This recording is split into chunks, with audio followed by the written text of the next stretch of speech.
পঞ্চতত্ত্ব মানে পাঁচ তত্ত্ব, অর্থাৎ পাঁচজন। প্রথমে জানবো পঞ্চতত্ত্বের নাম।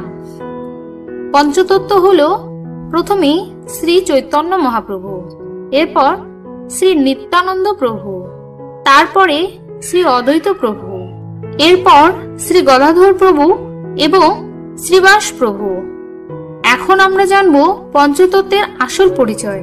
তো চলুন শুরু করা যাক। ভক্তরূপ শ্রী চৈতন্য মহাপ্রভু, যিনি দাপর যুগে শ্যাম হয়ে শ্যাম নামে অভিহিত হয়েছিলেন, সেই ভগবান কলিযুগে গৌরচন্দ্র নামে অবতীর্ণ হয়ে জগতে বিরাজ করেছেন।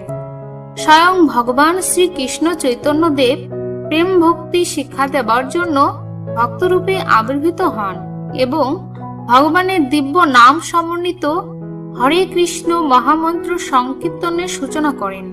1486 খ্রিস্টাব্দের ফেব্রুয়ারি মাসে ফাল্গুনী পূর্ণিমায় পশ্চিম বাংলার নবদ্বীপে গঙ্গার পূর্ব পারে শ্রীধাম মায়াপুর নামক স্থানে শ্রী চৈতন্য মহাপ্রভু আবির্ভূত হন।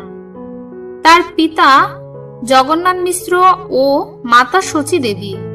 গৌর গণোদ্দেশ দীপিকা অনুসারে জগন্নাথ মিশ্র নন্দ মহারাজ এবং শচী দেবী যশোদার প্রকাশ।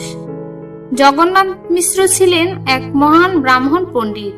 তার আদি নিবাস ছিল শ্রীহট্টে, অর্থাৎ বর্তমান সিলেটে।